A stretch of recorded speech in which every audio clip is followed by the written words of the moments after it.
はい、聞こえてます。Thank you so much for joining us early in the morning. You are in your 5th year in Russia. Tell me a little bit about your life. I'm still in my 4th. You're still in your Soon. Soon. It'll be 5th. Okay, sorry about that. Okay. What is your life like now? What is your primary interest, and what is it like living in Moscow? The work for reform is the primary part of my life now. Everybody asks sort of how are things in Russia, but the reality is I live a much more global life than that, as we see today. My day-to-day involves working with organizations across borders that don't really see lines and flags so much as they see the core issues. Now I work as the Freedom of the Press Foundation's president. And we're working on technical programs, technical projects, to make sure that journalists can do the kind of very difficult and confidential investigations that are needed to get the truth about programs they have a very high public impact, but at the same time, governments around the world, whether that is the US government, the Japanese government, the Chinese government, the Russian government, or any other, they don't feel a sense of responsibility in telling the public what they're actually doing. Right. So you are trying to encourage journalists to work on difficult issues when there is a major gap between information between what the authorities can gather and what the public or the journalists can gather. Yes, this is exactly the central issue. Throughout history, we've defined what the government should be and what the public should be quite differently. When we talk about ordinary people, members of the public, we don't say that they're public citizens. We say they're private citizens. The government is supposed to know very little about ordinary people unless they are actively criminals, unless they've gone to a court or a judge. The police have the specific person under investigation. And at the same time, we're supposed to know a very great deal about what our government representatives are doing, which is why we call them public officials. Excuse me. But we don't really hear that kind of language so much anymore. And governments seem to be actively campaigning to prevent that.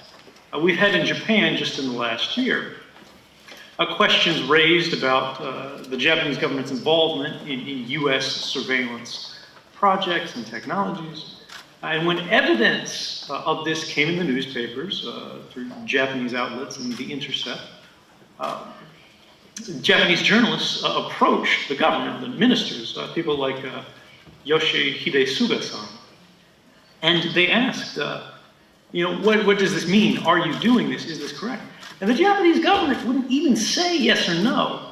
Instead, they tried to avoid answering the question entirely by instead saying, well, we don't know if these documents are authentic, which is, I think, disrespectful to the public, because the American government does not say these documents are inauthentic. The American government, where they originated from, accepts that these programs were unlawful in some cases, passed new legislation to change the way these programs operate, even though the reforms were very minimal. It wasn't enough, and the threat to rights is still very serious, even in the United States. But they accepted, the US government accepted that when journalists had evidence, when the public had enough proof that these things were beyond the point of denying them reasonably, that these things were happening, that they would have that conversation.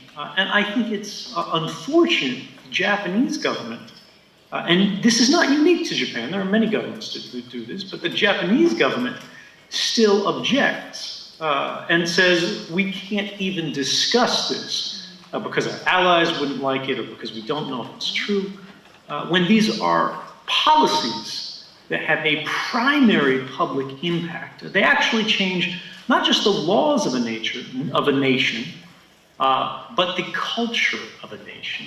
That shouldn't be a decision that's made by government. That should be a decision that's made by all of us collectively in public conversation. I wonder if you feel that the Japanese press is not scrutinizing the government strongly enough. I think it's understandable why in Japan this is not the case. The Japanese sort of media culture, people professionally who work at Japanese news organizations understand it's simply a reality that if they report too aggressively on the government's activities, even if the government is legitimately breaking the law, even if the government is legitimately engaged in some kind of scandal, that their editor will get a phone call, that there will be some pressure, that Japanese government officials will stop responding to the inquiries from that media organization and give preferential access to their competitors. And this is an intentional strategic dynamic on the part of the Japanese government, I think, to create a result from the Japanese media, which we see today. I think it's difficult to blame any particular Japanese media organization for this outcome, but I do think we can recognize that it's a very serious situation that needs a remedy. I don't believe it is okay to accept that this is simply the way things are, that the government will threaten the media out of reporting stories, not directly, but by structuring a system in which doing your job too well is punished. And unfortunately, I think the only way to change this is for the Japanese media collectively, all of the outlets, regardless of whether they are the most serious rivals or the closest partners, have to recognize that it is important for their future as an industry that the public see them as public champions. And that's only going to happen if they protect not only their own outlets, but the other outlets around them, to make sure their number one goal is always to find the truth, even when it's inconvenient, even when it's difficult for very powerful figures, politically or corporately, and get that to the public. It has to be a team sport. Mr. Snowden, let me go back a little bit about the 13 documents that were disclosed in April. And that was having shockwaves still in this country. And we still don't understand what the meaning of the facts that were disclosed in the confidential documents. And I would like to ask you, from your point of view as a technical expert, what do you say was the most significant disclosure from the 13 documents? I think the most important thing here is to not look specifically at a document, right? Not look for a detail, not for a line about how, for example, the US NSA is providing its top secret surveillance technology to the Japanese government in exchange for sharing of data, in exchange for sort of improved relations. This kind of trading happens in many places, right? We see this happen in Great Britain. We see this happen in Germany, Australia, Canada, all of these places where they're trading information about their public, about their citizens, with the United States in exchange for some result. Because this is what intelligence agencies do, right? It's not necessarily explosive that this kind of activity occurs. What is important, what is revelatory about this is the fact that it was kept from the public, because this was not necessary. If you told the Japanese public that they were secretly supporting the US intelligence network, no one would be surprised, right? And there may be some objections, and it may make that work a little bit more difficult, but that's not a bad thing. That's a good thing. Japan knows better than many other countries that when you start getting involved in military activity, when you start getting involved in aggressive power relationships, sort of a control dynamic where you start to project force beyond your own borders, these situations can develop in ways that create large civil costs. They create costs for the public, whether we're talking financially or whether we're talking about getting engaged in military conflict. And it is difficult to imagine an area of policy which requires more public influence, that requires more public debate, than deciding where it is that we, in whatever nation we happen to be in, should set the lines of our involvement in a foreign country's foreign policy, right?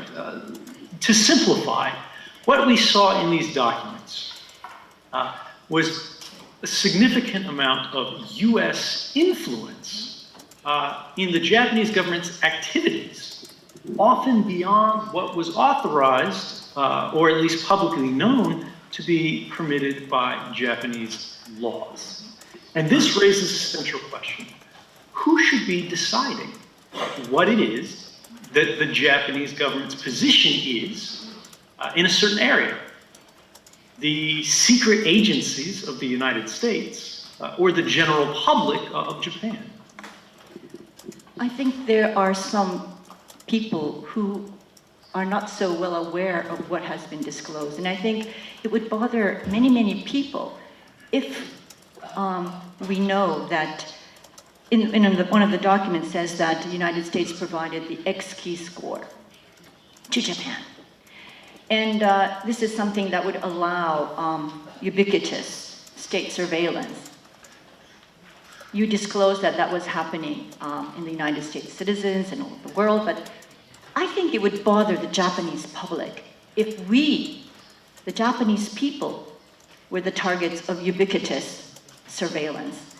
And can you tell to our audiences here that what would X-key score allow Japanese intelligence experts to do that they were previously unable to do if the government had really been provided the X-key score by the United States? We don't know because the government doesn't say.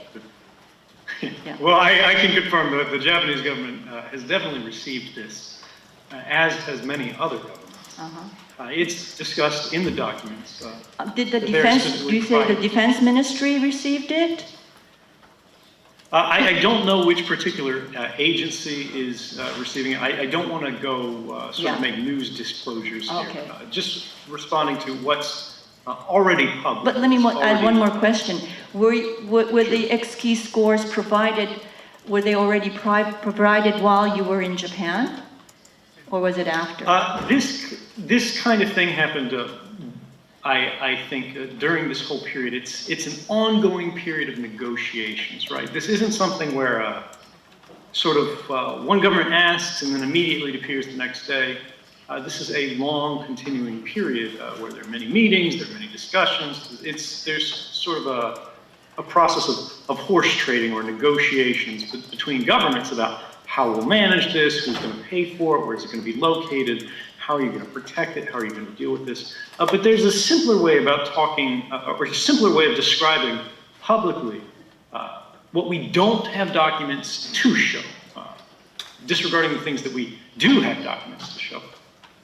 And this is that the Japanese government is deepening this relationship and becoming a much more aggressive participant in this mass surveillance dynamic.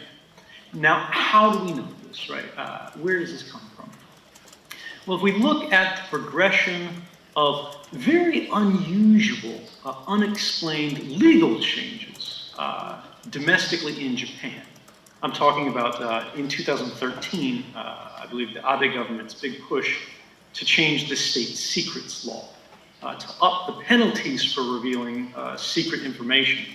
It's always been a crime to do this in Japan. There was no real need for this. Japan doesn't have some crisis with people inside the government taking information and giving it to the media, excuse me, about these kind of surveillance authorities or the military operations. It's just not a real problem.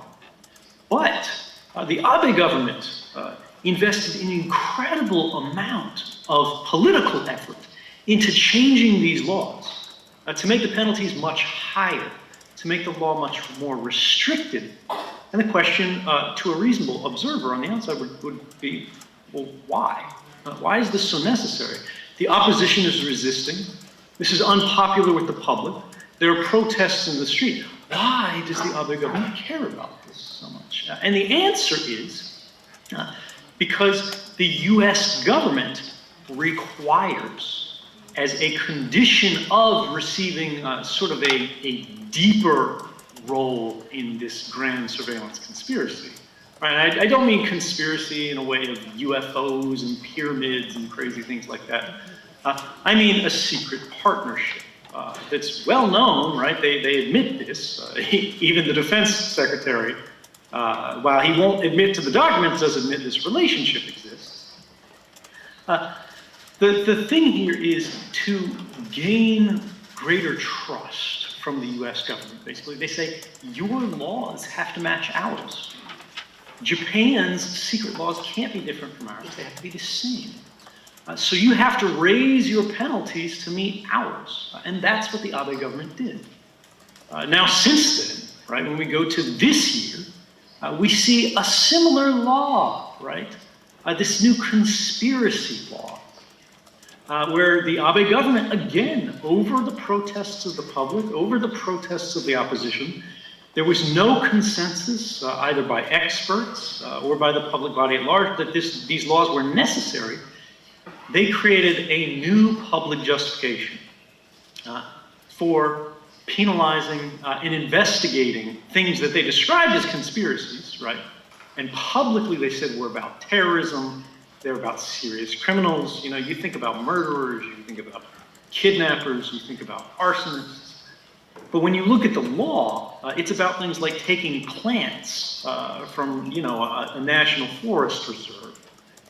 And suddenly it becomes clear that this law is being passed to provide some justification, some sort of legal mechanism that's not publicly explained or agreed to, that the courts themselves will not understand because it was not discussed as this law was being pushed through the legislative process, that is used to apply these new surveillance technologies that they've been gathering through trade with the United States and developing themselves domestically. They have, if you want to imagine, it's like a child with a new toy. But they've been told they can't use it because it's against the rules. So they create a new set of rules so they can use the toy however they want. It's unfortunate that that policy is being created in this way, because again, I would argue it's not necessary, and it has serious public costs. The public begins to become skeptical of government. They begin to mistrust the government. And this, I think, is a very serious thing, particularly in the context of an Abe government, because, of course, the LDP is already struggling with so many scandals about trust, right? Whether we're talking about Moritomo Gakuen or Kake Gakuen, these things keep coming up. Why is this government hiding so much from the public at the same time that they tell the public, don't worry about surveillance, don't worry about these new laws, because if you have nothing to hide, you have nothing to fear. Why don't they play by the same rules? So are you convinced that now that the Japanese government is conducting similar mass surveillance as the US is doing on its people? Yeah, so well, let's contextualize and go back to that initial question of yours, which I don't think I addressed. What are they able to do now that they What weren't? does this actually let them do, right? What does X-keyscore permit? What is X-keyscore, right? We hear this word X-keyscore, X-keyscore. Even in English, it doesn't make any sense. It's a code name. This is a very complex technical system that's comprised of a number of other systems, but it has one primary purpose, and this is to take electronic communications from that are collected from various sources, whether they're sort of stolen from transmissions that just go over the air, right? Whether we're talking about cordless phones that work over radio frequency, whether we're talking about satellite calls or satellite internet, right? And this goes over the air, so anybody can listen if they put an antenna in the right place. But then you have to process this into the system. Now they can do this over radio. They can do this over the landlines, right? That go under the ground in Tokyo, that go under the sea between Japan and the United States, Australia, China, anyone who neighbors them, right? And basically collect the entire body of electronic communications to the maximum amount of their capacity of these systems, their computers and servers that they have to buy and install at military bases, at telecommunications companies. And what they do is they take all of these signals that they're pulling out of the air, all of these signals that they're pulling off of the cables, and they make them understandable even on the largest scale. Now, before the Japanese government received this technology, they had a similar struggle to many governments, even the United States some years ago, where they go, we can only spy on people individually, right? It's very difficult to spy on everyone everywhere, and we're afraid we might miss something interesting. So back in the day, technology and budget was a natural limitation on how much surveillance could be performed in a given moment. You had to send an agent outside of someone's house to literally place an electronic tap on their phone lines. Or you had to specifically go to the internet service provider, the company, a Yahoo or something like that, provide the name of the customer, and say, I want all of this person's emails. Now, what X-keyscore allows someone to do is catch everything as it's crossing the internet for everyone without having to ask for permission, without having to go to a court, technically. Policy is a different question, but technically, this is what the system allows someone to do. Just gather these signals all the time, 24 hours a day, 7 days a week, throughout the year. It never stops. The instant a call is made, it crosses through all of these different systems on the internet. But the moment it passes through that one point where there's an X-keyscore system in place, it's caught, it's captured, it's recorded, and now the government can search through it.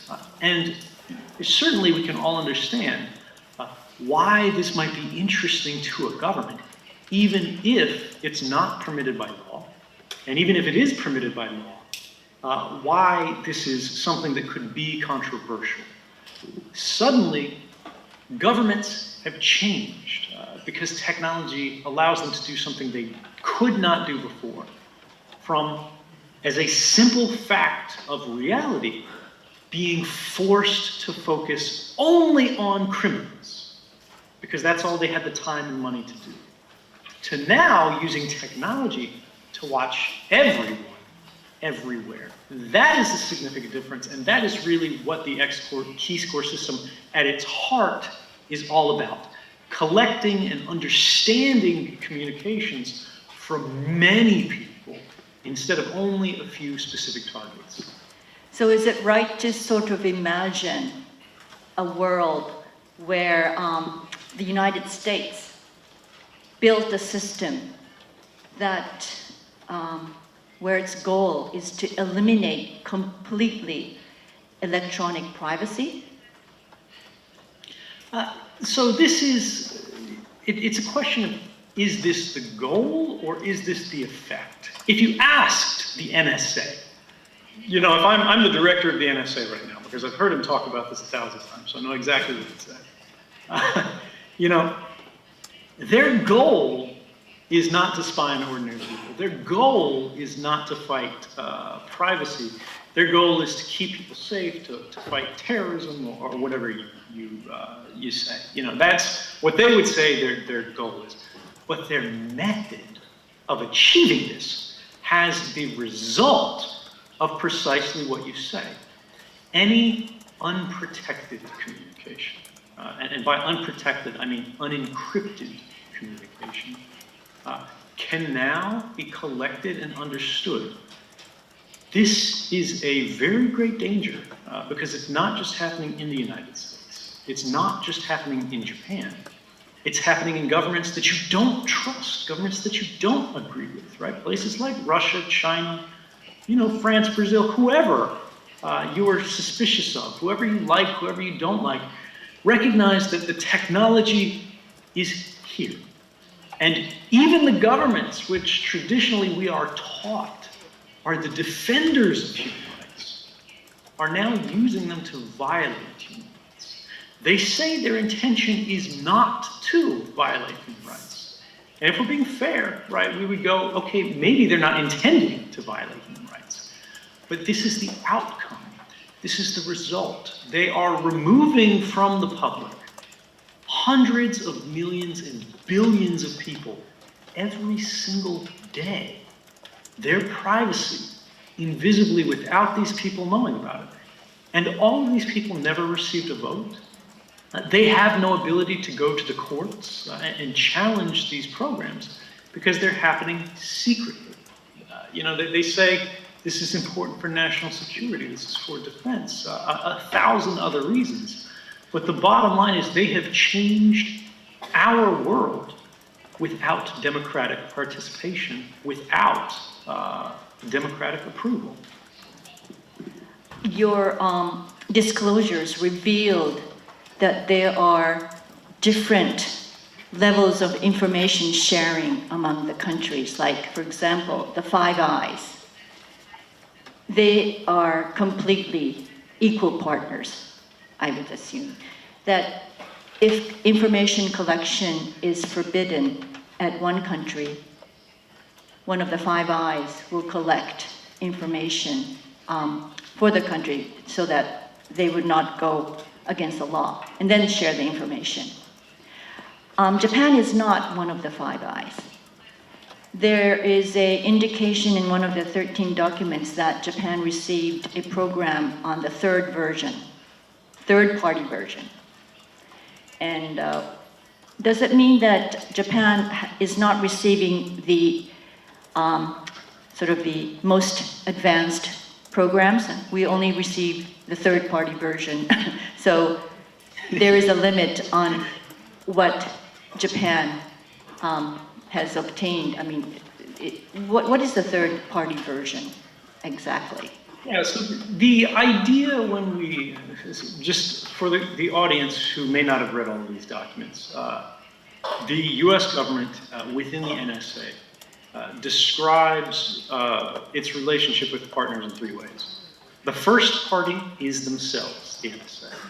The second party, it's sort of a little bit racist, but it's just the way it is, are only other English-speaking countries that are basically majority white and sort of an equal traditional culture. This is Australia, New Zealand, Canada, Great Britain, and the United States. Again, they don't refer to themselves as the second party. The US doesn't, but Great Britain will say second party referring to the US. So second party is these five countries.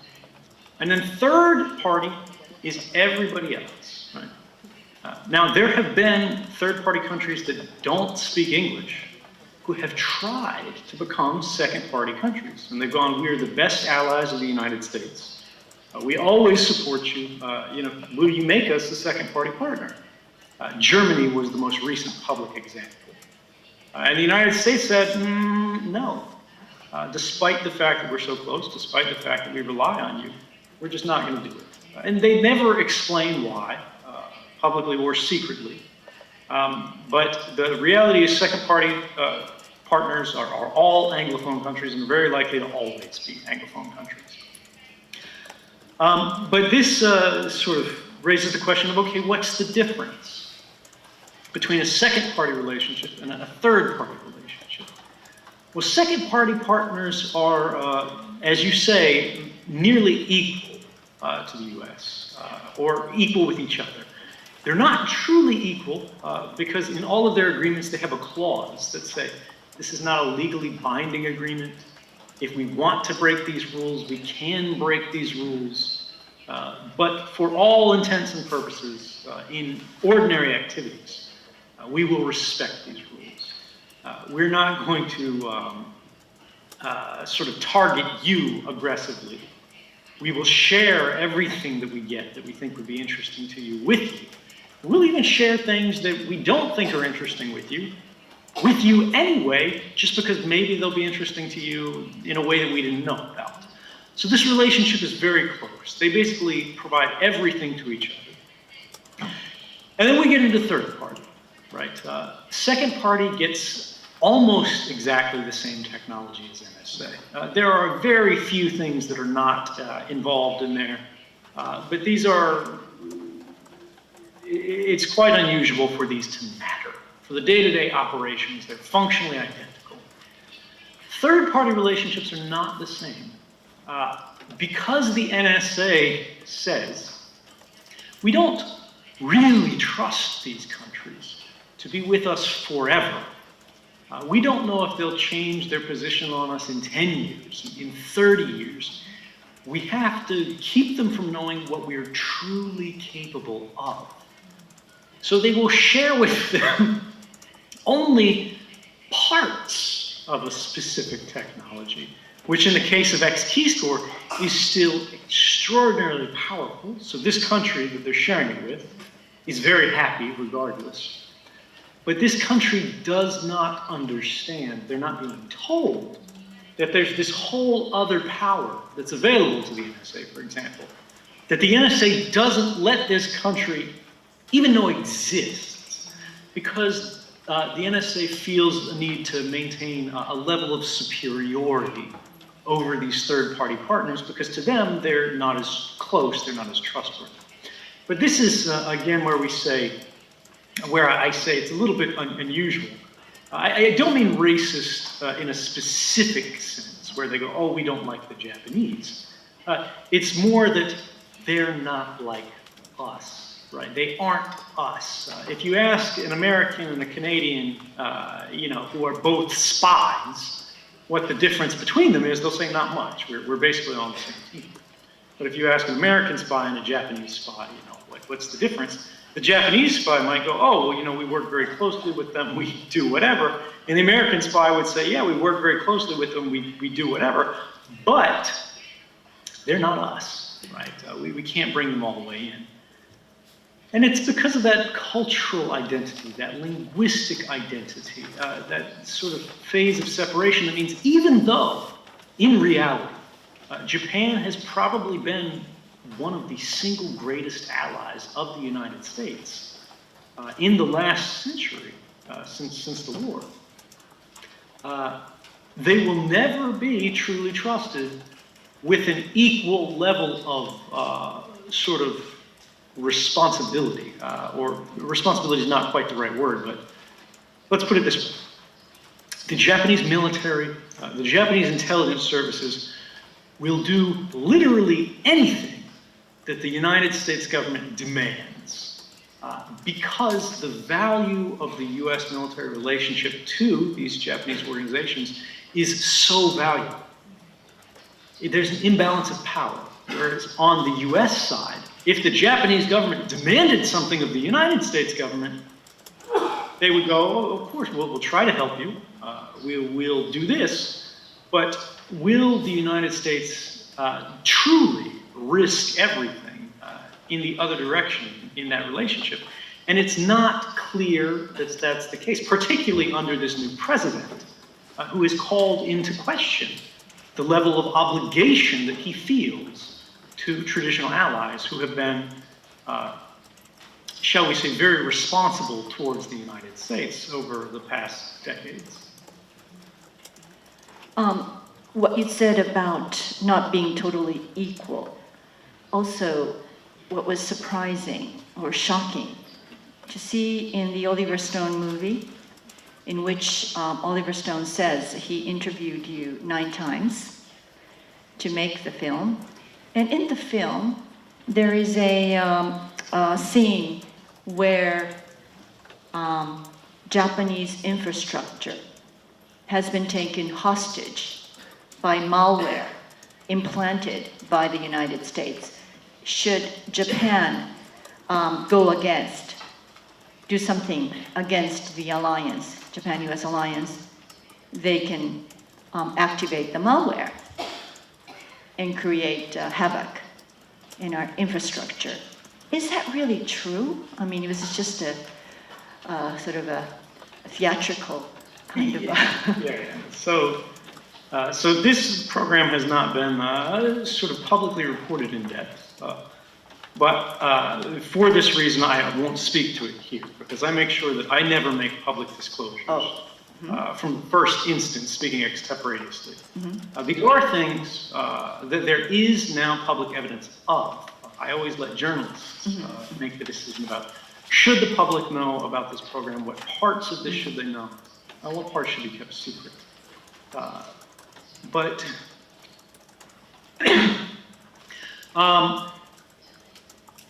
the interesting thing about this dynamic, right?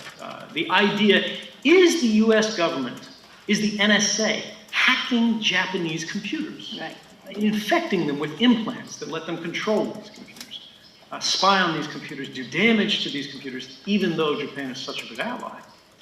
And the answer, of course, to this is yes. There was a series of intelligence releases that did not come from me.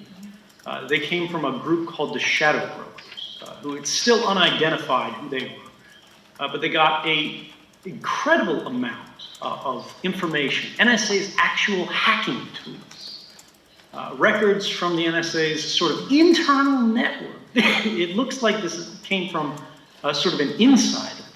Initially, when this came forward, the timing of it was so weird, the quality of the information was so weird, I thought it was actually the Russians. And I said this publicly. But since then, so much has come out that it doesn't seem to have been possible that this could have come from an external attacker. This would have had to have come from someone internal to the network. And so with this, they revealed, they basically published all of this information that they had stolen on a rolling basis, months after months after months. But if you look at one of the Shadow Brokers releases, Shadow Brokers is the name of the group, they released a list of machines that had been hacked using this. And there were Japanese IP addresses on this list, right? And they were educational institutions, I believe, like universities in Japan. Basically, the same kind of critical infrastructure that is hacked in every other country by the NSA. And here we see Japan was treated no differently. What's interesting about this story is that it was almost not reported at all. Because at the time, I think there was still some question of was this information authentic, right? And the Shadow Brokers, unlike myself, didn't come forward and say, here's who we are. There was no real proof that this information was authentic, only that it was clear that it was authentic because when they started revealing NSA's attack tools, NSA panicked. They said, basically, this is a crisis. You know, they started talking about this stuff in Congress. And we actually saw those NSA tools used earlier this year by hackers, right? Because once they're released on the internet, imagine NSA develops attack tools for breaking into these computers, right? Doesn't matter whether you're used against the Japanese or the Russians or the Chinese or anybody else, right? They have tools that let them break into computers. Somebody takes them and releases them. Now those same tools can be used against anyone. So hackers used it in a global ransomware attack called WannaCry. These NSA tools, then, that the NSA created and the NSA kept secret, actually ended up taking hospitals offline in the United Kingdom. They took car factories offline in France. They took Maersk, a global shipping company, offline for a few days. It was a crisis, right? And this was a very big controversy in the United States.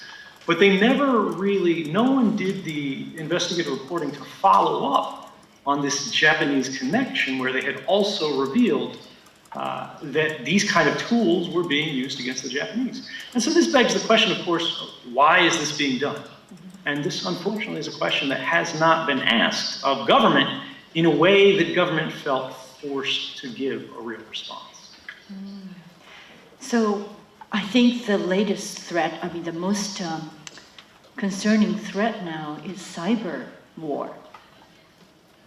And we hear about cyber attacks. I mean, you've just talked about them, but between the states, China, and the United States, maybe North Korea against North Korea. How severe and how threatening are the cyber wars that are being undertaken right now?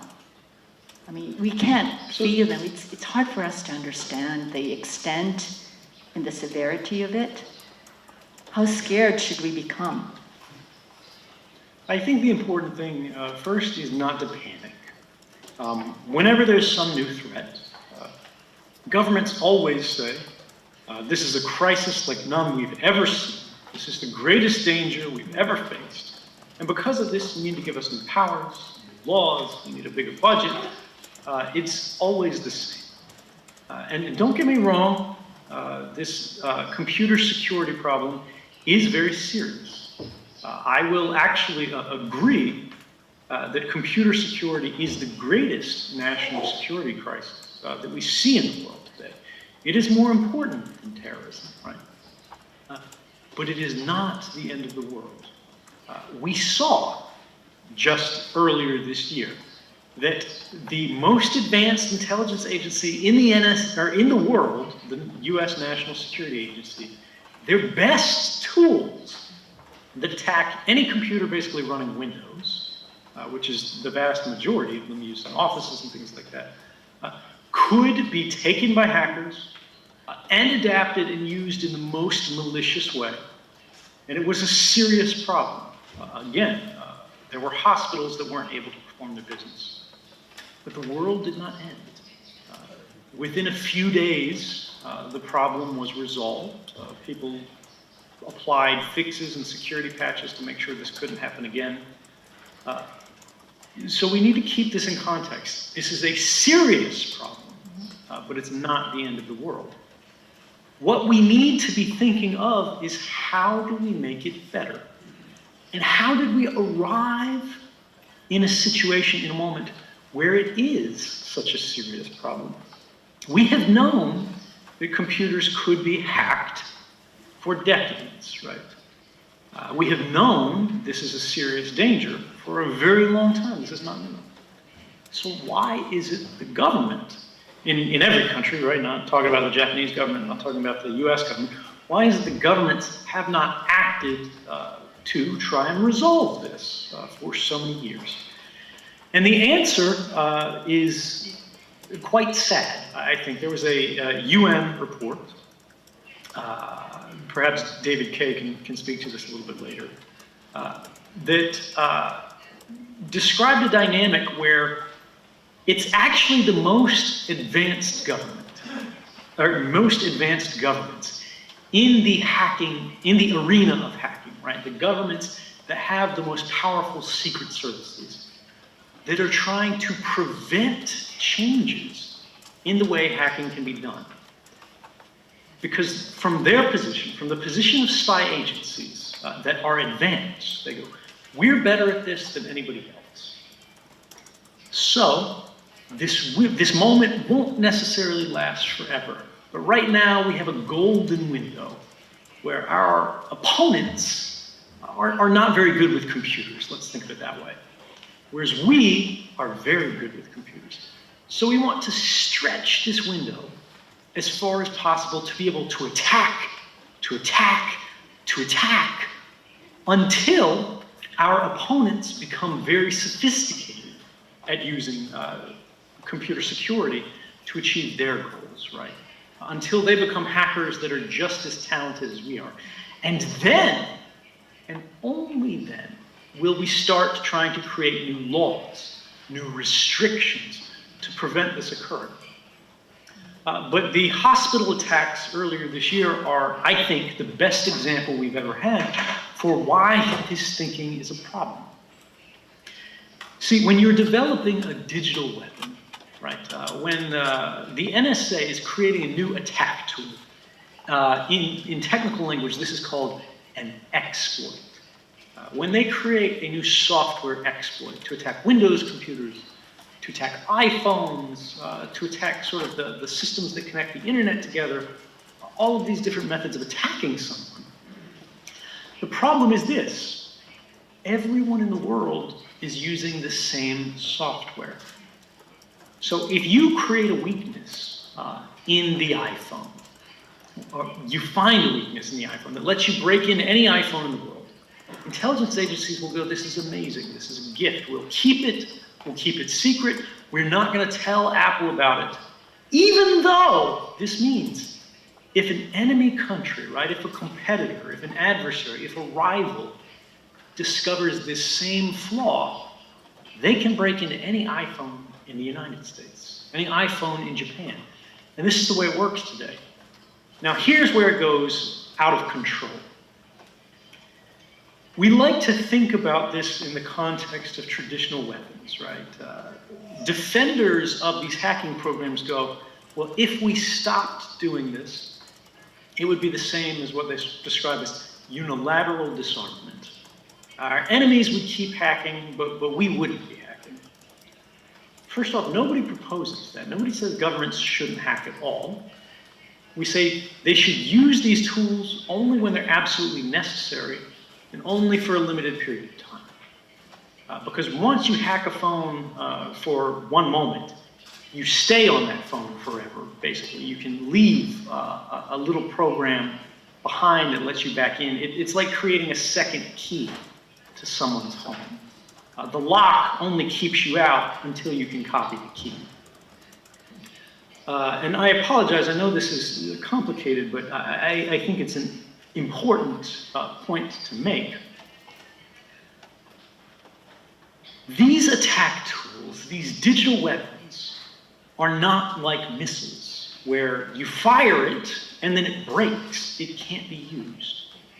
Every time you use a digital weapon, it's just code, right? Every time you use a software exploit against the Chinese, they have a chance to catch that code when it comes to them and make a copy of it. This is like a missile that you shoot at someone, and then they can immediately fire the same thing back at you. The only thing that lets these agencies basically justify doing this is they say, well, we think the Chinese aren't good enough to catch the missile, right, and throw it back at us. And then they can, again, because it's digital code, they can copy it an unlimited number of times. You can take one missile and turn it into 10 million. A better way of looking at this is that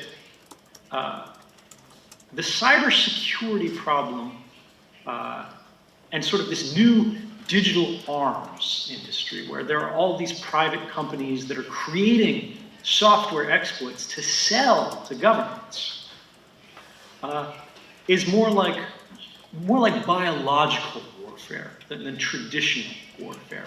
They're like germs, right? They infect many people. As long as you can get that cell, that virus, the first time, you can copy it an unlimited amount of times. And just as that biological weapon can kill people in other countries, it can kill your own people just as easily. This is a public danger, and there's no real publicly justifiable basis for permitting this to operate on national security grounds. So government develops exploits in-house. They immediately use them only against the highest priority targets. And then they immediately, within 30 days, 90 days, tell the creator of the software, right? This would be Apple or Microsoft. We found this weakness in your system.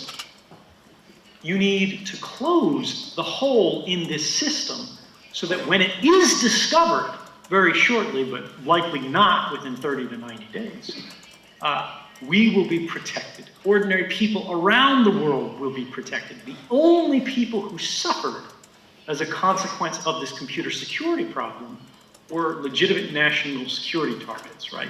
Terrorists whose hacking had been authorized by a court, and things like that. There's so much I want to ask, and I'm running out of time, but I think I should go back to our own concerns about regaining online privacy. I think more and more people who feel insecure or maybe feel that the danger of national threat rising and terrorism, they may become more lenient about allowing governments to look into their records, saying, oh, if it's for security or if it's for safety, we should allow it. But I wonder what should be, how we can really gain back our online privacy. Can we restrict areas of surveillance or create methods for oversight and control as a reality, or is it everything is out of our hands? I mean, is there a way we can restrict the governments? Yeah, this is a very good question. It's a very complicated question. Hopefully others in the room will have more to say afterwards, because we don't have time to do it real justice. But I think the central requirement for tackling this problem is to recognize that it's not just about surveillance. This is about the way that governments operate and the way that they exploit the natural reaction of human fear to an unpredictable world, right, in which there are some dangers. Everybody wants to believe in this imaginary bargain that governments offer, right? If you let us do whatever we want, we will keep you perfectly safe. But we know that that doesn't actually work. Governments around the world, from the most authoritarian police state to the most blissful civil rights and human rights respecting governments in the world, they still have crime, right? The world will always have some danger in it. The question is, what is the appropriate level of response? And how do we manage the dangers? How do we mitigate the risks faced by the public without empowering governments so much that they can cause the great problems and human rights abuses that they have in the past? For example, when we think about this response to fear, right, where people feel there's terrorism in the world, there's danger in the world, so we need to be safe, so we need to do something that violates human rights. The United States is no stranger to this. If you remember in World War II, Japanese Americans were rounded up and they were forced into internment camps because they thought maybe they were enemy spies. Now, of course, not every Japanese person was a spy, but that's just how they responded. And even though the general public likely knew this was wrong, they went along with it because it made them feel safe. The government is doing something similar today, not interning people, right? But they're arguing the world is dangerous, and so we need to start breaking the rules. We need to start violating the human right to privacy. And if you don't let us do this, you will die. There will be terrorists in your midst, spies within your midst, saboteurs within your midst. And the question is, okay, if that's the case, how do we deal with this? Well, there are two approaches, and I think one will be much more popular with this particular audience in the room than the other. One is institutions, and this would be the fine people that we have with us today. We need a Japanese civil liberties union, like we have an American civil liberties union, that is very powerful, that the government is afraid of seeing in court. Because what they do is they create a natural safeguard, a natural friction on the government, where even before a policy is made, even before the law is broken, in that shadowy room that has Japanese cabinet ministries sitting around going, well, we have this new technical ability to let us spy on everyone. Should we do it? We need someone in that meeting to be afraid of what civil society institutions in Japan are going to do about it when they find out.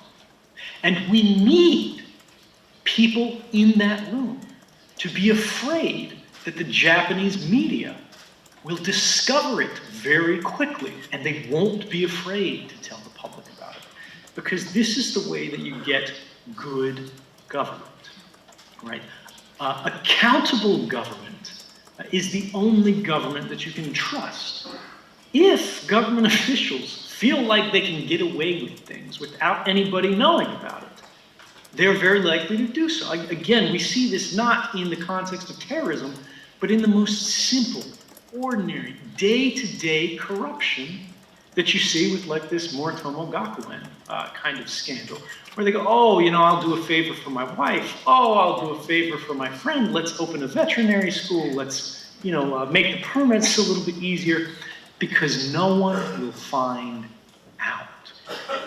So we need strong institutions the government is afraid of.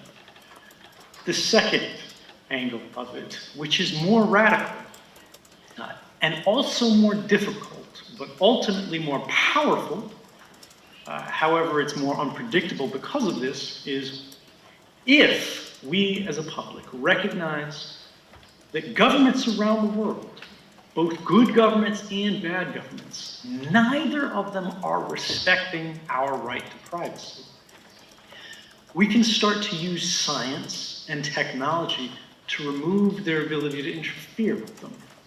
Now, this is the idea of, well, how does hacking work? How does surveillance work? It only works because communications today are insecure. As a general rule, there are some secure communications, but they're very rare. Right? Systems, as a general rule today, are insecure. It's very easy to break into computers. It's very easy to break into phones if you have a budget that's hundreds of millions or billions of dollars a year. But what if we change that? What if our engineering, which always gets better year by year, makes computers safer, just as cars become safer over the last century? What if we make the digital communications that wash over the world today secure by default, without requiring you to use a special technology, without requiring you to have any special knowledge? What this does, in its ultimate result, is we're removing from government the ability to interfere in these areas of private life that they have shown they are not willing to respect. When they break the rules, we will work to create methods of stopping them from ever doing it again, instead of trying to punish them and hold them accountable for it. It's difficult, and as of today, there is no such thing as a perfectly secure system, but that doesn't mean there will never be. I'm running out of time, and my last question, do you wish more whistleblowers to come out, and what is going to be your role from now on? Yeah, so for me, my role now is I try not to be involved in the political back and forth because it's not my background, it's not my training. I'm an engineer, right? Just giving these talks is quite difficult for me. It's taken me a lot of practice. But as an engineer, this second part that we described before, of making sure there can be secure communication, at least in some area, at least where it really matters. That's the kind of thing that I spend my day-to-day work on today. At the Freedom of the Press Foundation, we see in the United States, the new Trump administration is a great enemy of journalism. They say that newspapers are the enemy of the people. Crazy language that we haven't heard from for a generation. And so how do we make sure that even journalists that are being targeted, even intelligence agency employees who see some criminal activity happening, or even not in an intelligence agency, right, but in some powerful company, who know there will be some retaliation if they reveal this criminal activity.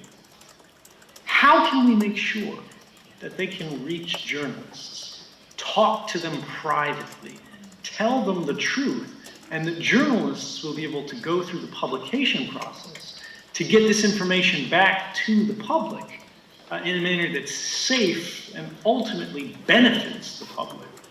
It's a difficult challenge. But this is my primary focus today. And I've got to say it's quite difficult. Keeping communications secure today, keeping computers secure today, is an unsolved problem. But I think it's one of the most important that we face in our times. Mr. Snowden, thank you so much for joining us today. ありがとうございます。ありがとうございました。